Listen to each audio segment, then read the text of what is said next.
सुपात्रता के लिए साधना संयम चाहिए और 4 संयम पूज्य गुरुदेव ने पावन प्रज्ञा पुराण में दिए। इंद्रिय संयम, समय संयम, विचार संयम और अर्थ संयम। पहले किस पे चर्चा करें बताओ भाई? इंद्रिय संयम, समय संयम, विचार संयम, अर्थ संयम। तो सबसे पहले हम लोग इंद्रिय संयम पर विचार करें, बहुत गहराई से समझना। हमारे शरीर में कितनी इंद्रियां हैं कोई जानता है? बताओ भाई कितनी? 5। कोई 5 कह, एक, अच्छा 11, 10। ये तो बड़ा मामला फंस गया भाई। किसी को 5 इंद्रियां मिली होंगी तो वो 5 ही जानता होगा, जिसको 10 मिली होंगी वो 10 जानता होगा। भैया ने 11 बता दिया, आप लोग तो हमें ही भूलवा दोगे। हम रट के बैठे हैं 10, आप सब अपने से बता देते हो, ऐसे कंफ्यूजन हो जाएगा भाई। जानकारी ना हो तो कह दो कि नहीं पता, वो उसी शिष्य वाली हालत हो जाएगी कि सारी अच्छाई तो है, बस केवल 2 चीजें इसके अंदर नहीं है। पहला ये कि इसके पास अपनी कोई अकल नहीं है, और दूसरा ये हमारी सुनता नहीं है। तो यदि नहीं पता है तो साफ साफ बोलो कि नहीं पता। अब आप उल्टा बता दोगे तो फिर उत्तर गलत हो जाएगा और नंबर कट जाएगा। तो शुद्ध आप ये जानिए कि कुल इंद्रियां 10 होती हैं, 5 कर्मेंद्रियां और 5 ज्ञानेंद्रियां। इन दसों में परम पूज्य गुरुदेव ने कहा कि 2 इंद्रिय बहुत ही महत्वपूर्ण होती है। एक होती है जिह्वा इंद्रिय, जीभ, और दूसरी हमारी जनेंद्रियां। और इनमें भी सबसे महत्वपूर्ण ये जिह्वा इंद्रिय, क्योंकि इसके 2 काम होते हैं। एक तो इसका काम है खाना और दूसरा इसका काम है क्या? बोलना। यही 2 काम इसके हैं। ये दोनों के माध्यम से बड़ा बवाल करती है। तो पहले खाने वाले पे चर्चा करें या बोलने वाले पे? बोलने वाले पे। लोग बोलने से ही परेशान हैं, पहले कहा बोलने वाले पर। चलो वाणी संयम पर विचार करते हैं। वाणी को संयमित करने के लिए परम पूज्य गुरुदेव ने कहा कि जिह्वा इंद्रिय को संयमित करने की आवश्यकता है। आप लोग बातचीत कर रहे हो कि हमें ऐसा भ्रम हो रहा है? जरा शांति। देखो आवाज आ रही है कि हमें भ्रम हो रहा है? शांत है लोग? हाँ शांति। तो इतने लोग बैठे हैं और शांति, ये बहुत आश्चर्य वाली बात है ना। वरना महिलाएं एकत्रित हो जाएं और शांति रहे, ये संभव कहाँ है? आप लोग बधाई के पात्र हैं। तो ये सब बंद ही रहने दो, इन लोगों को शांत रहने दो। वो कल हुआ था ना, एक घटना बड़ी गजब की घटी थी। भूपेंद्र भैया कल आप नहीं आए थे, कल यहाँ बहुत बड़ा हादसा हो गया था। हादसा ये हुआ कि हम लोग तो साउंड सिस्टम में बोल रहे हैं, इसकी आड़ में किसी ने वीडियो कॉल कर दिया, और जितना तेज ये बजे उतना तेज वीडियो कॉल में वो चिल्लाए। तो आज इसको ये सब बंद करके रखना, ताकि कोई थोड़ा सा भी बात करे तो पता चल जाए। वैसे ये सब बहुत अच्छे श्रोता हैं, हमारा आपका रिश्ता तो 3-4 सालों का है। क्यों भूल तो नहीं गए ना? हम वही पुराने वाले हैं। जैसे जैसे आप पुराने होते जा रहे हो वैसे वैसे हम भी पुराने होते जा रहे हैं, हमारा रिश्ता भी पुराना होता जा रहा है। तो हम आपके बीच में गुरुजी के संदेश को लेकर के आते हैं, और आप लोग बहुत कुशल श्रोता हैं, इसमें कोई दो राय नहीं है। इतना प्यार से कहाँ कोई सुनता है? देखो एकदम शांति। कथाओं में इस तरह की शांति बहुत अच्छा संकेत है, ये कुशल श्रोता का लक्षण है। तो जिस वाणी संयम की हम बात कर रहे थे ना, आप लोग वो करके दिखा रहे हो। वाणी संयमित होनी चाहिए। दुनिया में जितनी समस्या है वो केवल इसी बात की है कि व्यक्ति की वाणी संयमित नहीं है, बस सारी समस्या की जड़। अच्छा एक बात बताओ, कभी किसी गूंगे से झगड़ा हो सकता है? भगवान न करे ऐसा कोई हो, लेकिन यदि कोई ना बोल सके, जिसको बोलने की छूट परमात्मा ने न दी हो, उसमें कभी झगड़ा होगा क्या? कभी नहीं हो सकता। झगड़े की जड़ ये जो जीव है यही है, केवल और केवल अपशब्द बोलने के कारण। देखो अपशब्द बोलना भी गलत नहीं है, अपशब्द बोलना भी गलत। यदि सही समय पर सही स्थान पर अपशब्द बोला जाए तो उसका बड़ा लाभ मिलता है। शादी जब होती है, बारात आती है और बाराती जब भोजन करते हैं तो महिलाएं घर के आंगन में बैठ करके कितने सुंदर सुंदर शब्द को गीत के माध्यम से प्रस्तुत करती हैं। हमारे यहाँ उसको गाली गाना कहते हैं। अब क्या उसमें अच्छे शब्द थोड़ी होते हैं? हम भी कहीं कहीं बारात में गए और गालियों को सुन के बड़ा आनंद आता है। वही एक ऐसा स्थान है जहां गाली सुनना अच्छा लगता है। देखो, अपशब्द बोलना गलत नहीं है, पर उसका एक सही समय होना चाहिए। आदमी कैसे बोलना है, बोलना तो वो 2-3 साल में सीख जाता है, लेकिन कहां बोलना है, कैसे बोलना है, क्या बोलना है, ये सीखने में पूरा जीवन बीत जाता है। ये सीख नहीं पाता। और यदि उसको बोलने की कला पता चल जाए तो फिर उसके जीवन की 70% समस्या समाप्त हो जाती है। परम पूज्य गुरुदेव कहते हैं, यदि वाणी संयमित हो जाए तो फिर साथियों जीवन में आनंद आ जाए। वाणी संयमित, आदमी को बोलने आना चाहिए। इंसान बोलता ज्यादा है और काम कम करता है। और सत्य मानो, जो अपने कार्यों में व्यस्त रहते हैं उनको बोलने की फुर्सत कहां है। जो बोलता अधिक है, ये जान लेना कि ये बिल्कुल खाली और फालतू इंसान है। उसके पास कोई काम नहीं है। यदि काम होता तो वो अपने कार्यों में व्यस्त होता, वो बोलता कहां है। कुछ लोग बोलते बोलते भी काम करते हैं, ऐसे भी महापुरुष हैं, पर वो काम में मन लगा करके नहीं करते, उनका पूरा मन बोलने पर होता है। परम पूज्य गुरुदेव ने कहा कि बोलो कम, काम ज्यादा करो।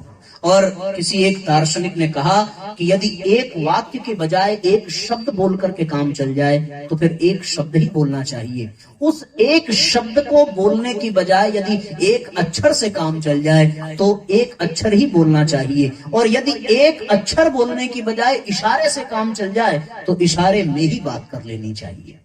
इतना कम बोलना चाहिए। आपने जितने भी मनुष्य की योनि को छोड़कर अन्य जितने भी प्राणी हैं उनको आपने बातचीत करते कभी सुना? कभी कोई पक्षी आपस में मिले हों और आपस में बातचीत कर रहे हों, वो बोलना नहीं जानते और इसीलिए उनका संबंध बड़ा मधुर होता है, क्योंकि वो बोलना नहीं जानते। और मनुष्य बोलना जानता है, इसीलिए उसके रिश्ते खराब हो जाते हैं केवल बोली के कारण। बनारस में कहावत भी है कि यही जबान पान खिलाती है और यही जबान लात खिलाती है। इंसान अपनी बोली से परेशान है। वो केवल और केवल अपशब्द बोल करके अपने जीवन को नर्क कर देता है। इसलिए परम पूज्य गुरुदेव ने कहा कि कम बोलो, जितना आवश्यक है उतना ही बोलो। तुम्हें पता है कि महाभारत का जो एक बहुत बड़ा संग्राम हुआ वो केवल और केवल इस अपशब्द बोलने के कारण हुआ। कभी द्रौपदी ने दुर्योधन को एक अपशब्द कह दिया कि अंधों के अंधे ही होते हैं। बस ये एक वाक्य एक ऐसा विष बन गया जिसके कारण इतना बड़ा महाभारत का युद्ध हुआ। और बोलने की बात आती है तो ये भी हम लोग रामचरितमानस में पढ़ते हैं कि शायद माता सीता ने भी लक्ष्मण को कुछ अपशब्द कह दिए थे जिनके कारण उन्हें पर्णकुटी में छोड़ करके जाना पड़ा था और सीता का हरण हुआ था। शायद कैकेयी ने भी कुछ ऐसे अपशब्द कहे थे जिसके कारण राम को वनगमन का अवसर आया और दशरथ को अपने प्राण त्यागने पड़े। ये सारी घटनाएं केवल और केवल अपशब्द बोलने के कारण, केवल और केवल इसलिए कि व्यक्ति को बोलने की कला नहीं। तो वाणी को संयमित करने के लिए गुरुदेव ने कहा मौन रहना चाहिए। क्या रहना चाहिए? मौन। जितना कम हो सके उतना बोलो, मौन रहना चाहिए। और इसके लिए तो फिर पूज्य गुरुदेव ने कहा कि संभव हो सके तो प्रतिदिन 2 घंटे का मौन, और ना 2 घंटे का तो फिर अभ्यास करो, सप्ताह में 1 दिन तो हमें मौन व्रत रहना ही चाहिए। आपने देखा है जो अधिक बोलता है उसके बात की कोई वैल्यू नहीं होती, कोई कीमत नहीं होती।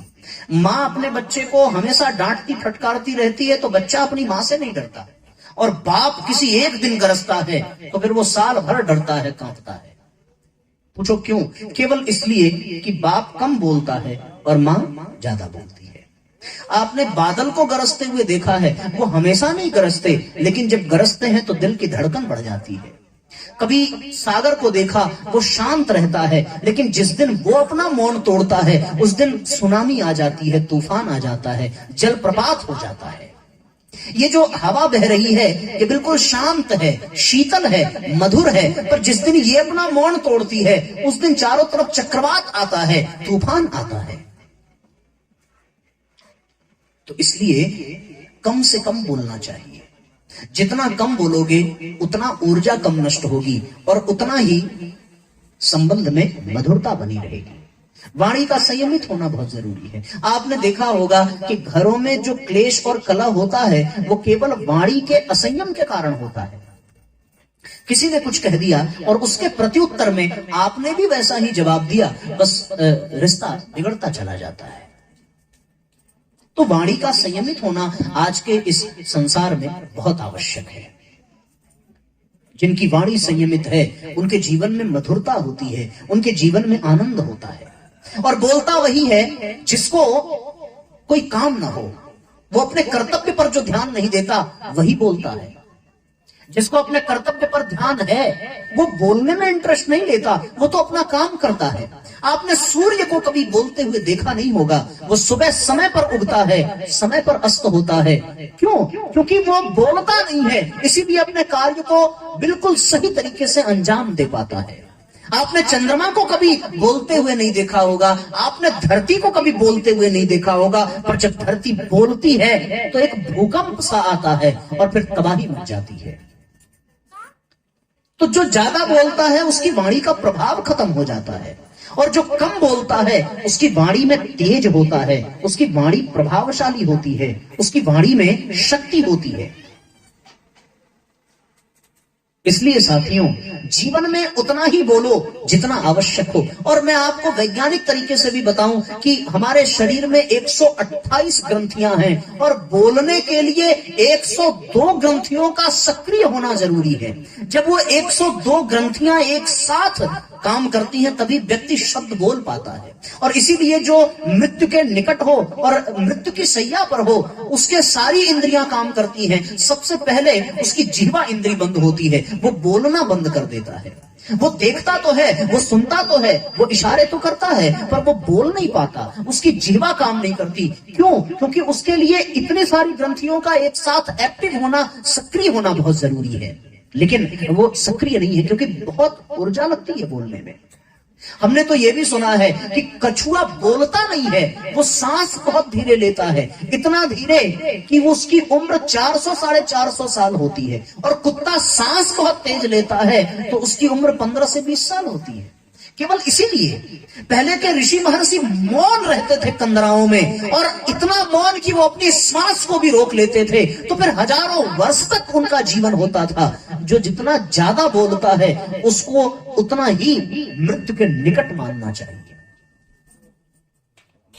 इसलिए साथियों, बोलो लेकिन सोच करके, समझ करके। कम बोलो, जितना आवश्यक हो उतना बोलो। आपने ये देखा होगा कि जो लोग अध्यापक की नौकरी में होते हैं उनकी भी उम्र बहुत कम होती है, क्योंकि उन्हें भी बहुत बोलना पड़ता है, 5-6 घंटे लगातार बोलना पड़ता है। जो अध्यापक होंगे वो परेशान नहीं होंगे, ये तो विधाता की वो है भाई साहब। और हम भी अब इस लाइन में आ गए तो हमें भी बहुत बोलना पड़ता है, 3-3 4-4 घंटे। सुबह 2 सत्र प्रवचन का लेकर के आया, शाम को दोपहर में एक कार्यक्रम गोष्ठी की, और उसके बाद फिर यहाँ तो लगातार बोलना। लेकिन एक ये भी है कि जब मौन रहने का अवसर आता है तो फिर एकदम मौन, एकदम शांत, ये बहुत आवश्यक है।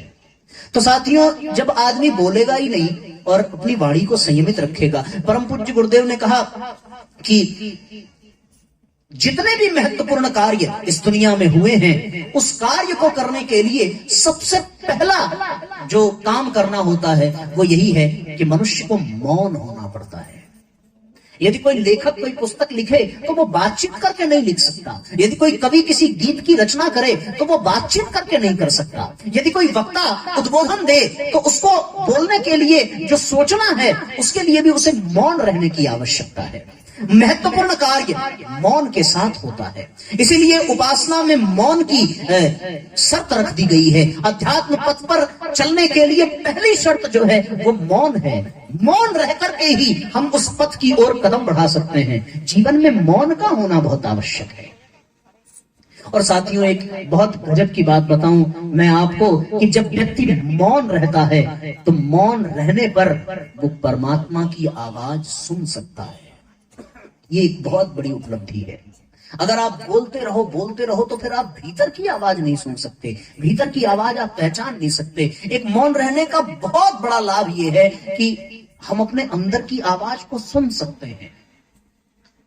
आप मौन रहो तो कभी अपने से बात करके देखो। हम दुनिया से बात करते हैं पर हमने कभी अपना हालचाल नहीं पूछा, कभी अपने बारे में नहीं जाना, कभी अपनी आवाज नहीं सुनी, कभी अपने भीतर बैठे हुए परमात्मा को सुना नहीं हमने। क्यों? क्योंकि हम मौन नहीं है। उसकी आवाज ही तब सुनाई पड़ती है जब व्यक्ति बोलना बंद करता है। और फिर लोग उस आवाज को कब सुनते हैं? जब जीवन समाप्त हो चुका होता है, मृत्यु की सैया पर हो, तब उनको परमात्मा की आवाज सुनाई देती है और तब फिर पश्चाताप के सिवा कुछ भी शेष नहीं रह जाता। का बरसा जब कृषि सुखाने,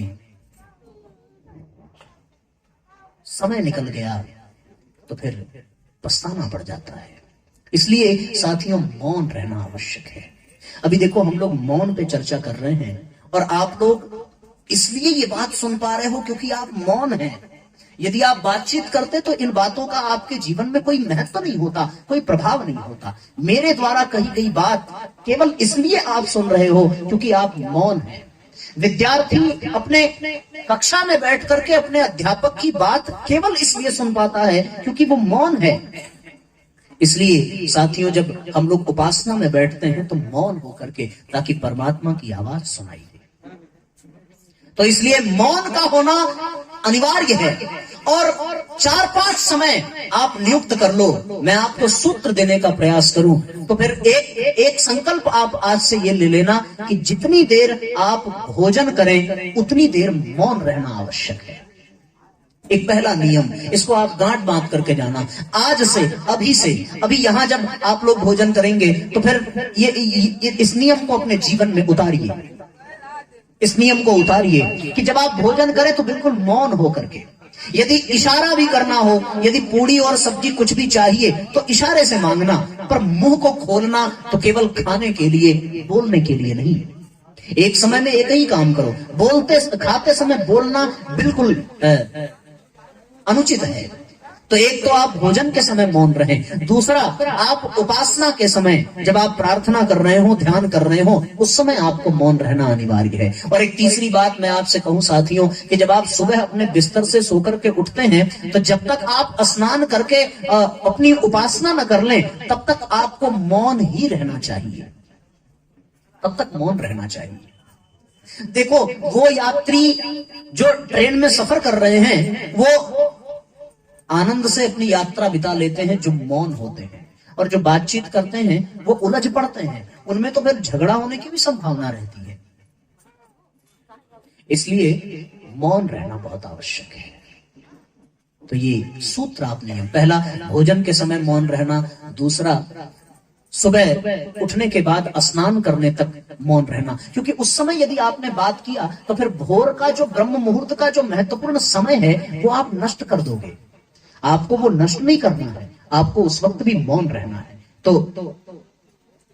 भोजन के समय, भजन के समय और ब्रह्म मुहूर्त में आप मौन रहिए। और एक और बात कह दूं कि जब कोई व्यक्ति आपके सामने क्रोध में हो, जब कोई क्रोध में हो, आवेश में हो, या आप स्वयं आवेश में या क्रोध में हो, तो उस वक्त भी मौन रहना चाहिए, उस वक्त भी मौन रहना चाहिए। जब आवेश में हो तो मौन रहिए, जब क्रोध में हो तो मौन रहिए, जब भोजन पे हो तो मौन रहिए, जब भजन पे हो तो मौन रहिए। मौन रहने से ही वाणी संयमित होती है। मौन रहने वाला व्यक्ति कभी अपशब्द नहीं बोल सकता। मौन रहने से ही जीवन में ऊर्जा का संचार होता है। और कबीरदास जी ने बहुत सुंदर कहा है कि हमारी जो शब्द है, हमारी जो बोली है, बहुत अनमोल है, तराजू में तौल करके बोलना चाहिए।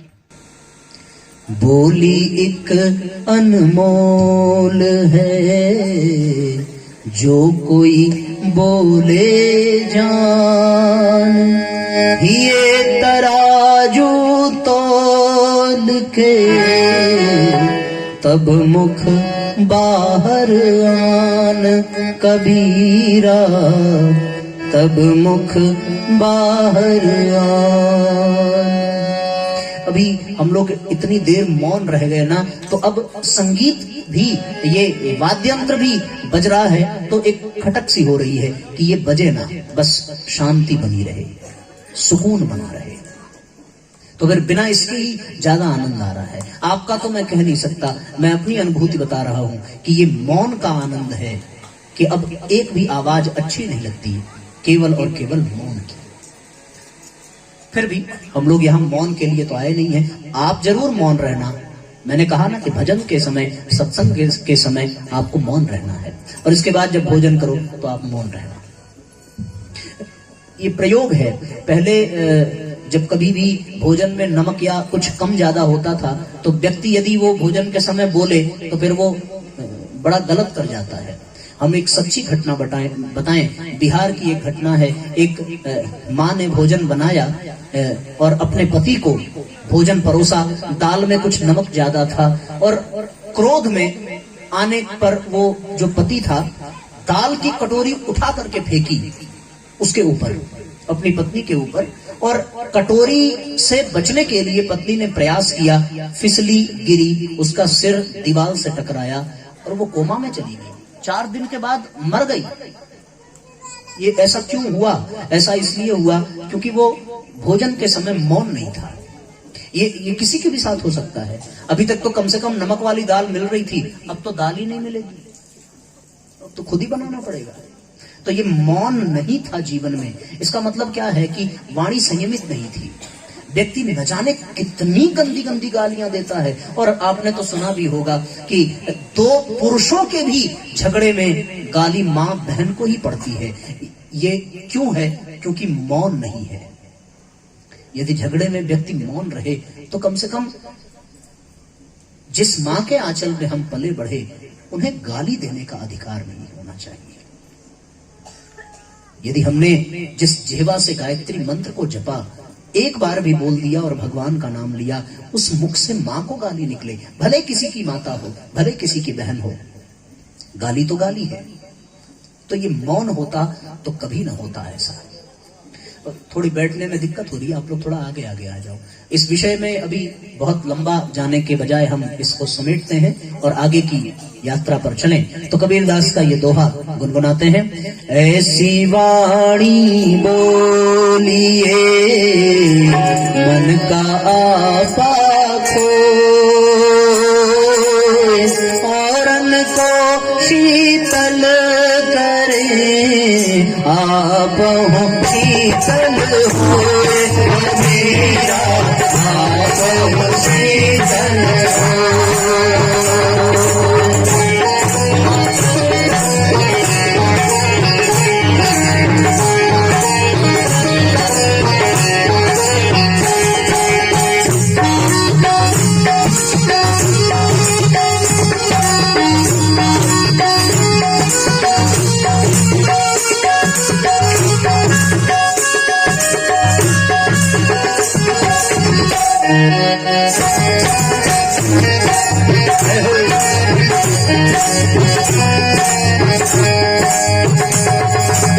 शब्द बराबर धन नहीं, जो कोई जाने वो। शब्द बराबर धन नहीं, जो कोई जाने वो। हीरा तो दामों मिले, शब्द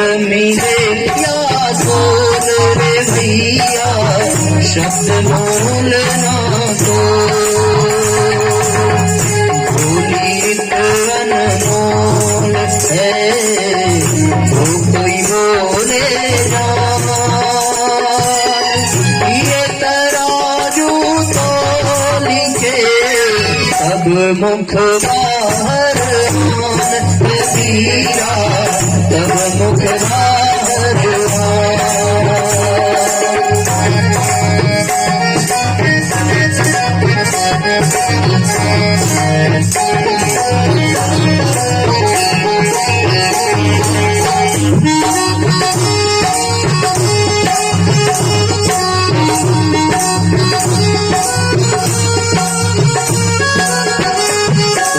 जीवन में मौन का होना अत्यंत आवश्यक है। और अभी एक बात और याद आ गई, जो ज्यादा बोलता है ना वो अपने राज उगल देता है, उसके भीतर कोई रहस्य नहीं रह जाता। एक बड़ी मजेदार बात है कि हर आदमी एक कोई रहस्य किसी को बताता है और ये कहता है कि तू मेरा मित्र है इसलिए मैं तुझे बता रहा हूं, किसी और से मत कहना। लेकिन उसको ये जानना चाहिए कि जैसे वो आपका मित्र है वैसे उसका भी तो कोई मित्र है, और फिर उसके मित्र का भी कोई मित्र है। तो कोई राज नहीं रह जाता। राज तभी रह जाता है जब जीवन में मौन हो। आपकी औकात, आपकी हैसियत आपकी वाणी से पता चल जाती है। जो जितना ज्यादा बोलता है वो समझ में आ जाता है कि ये कितने पानी में है, और जो गंभीर रहता है, जो मौन रहता है, वो नहीं। तुमने सांप को कभी बोलते हुए देखा है? देखो, लेकिन अगर वो बोलना शुरू करे तो फिर उसकी हैसियत हमें पता चल जाएगी। कुत्ता जो शांत है, बहुत ध्यान से आपको देख रहा है, मौन है, जब तक वो भौंकेगा नहीं तब तक आप उससे डरोगे, ये जान लो। और डर ये बना रहेगा कि ये कब भौंक दे, कब काट दे। मौन है इसीलिए। तो अपनी इज्जत आप अपने वाणी से ही व्यक्त करते हो, अपनी हैसियत और अपने रहस्य को, इसलिए भी बोलना। अब देखो, एक चीज तो मैं आप लोगों से क्षमा मांगूंगा, और भाई साहब मुख्यतः आपसे, चूंकि आप लोग आयोजक मंडल के हैं, तो हो सकता है कि मन में ये आ जाए कि एक ही विषय इतना लंबा क्यों चल रहा है। तो मैं एक अपनी समस्या बताऊं। पहले क्या होता था, जब प्रारंभिक दिनों में, जब कथा के जगत में हमने कदम रखा 2016-17 में, तो हम घर से कुछ लिख करके ले आते थे, कुछ नोट्स बना के ले आते थे, और फिर जितना बना के लाते थे उतना ही सुना करके चले जाते थे। अब क्या है ना, पिछले कुछ 1-1.5 सालों से स्वाध्याय इतना अधिक हो रहा है कि लिख करके लाने की आवश्यकता नहीं पड़ती। और यदि मैं लिख करके ले आऊं तो हमें संतोष इसलिए नहीं होगा क्योंकि फिर लगेगा कि हमने बहुत कम बताया।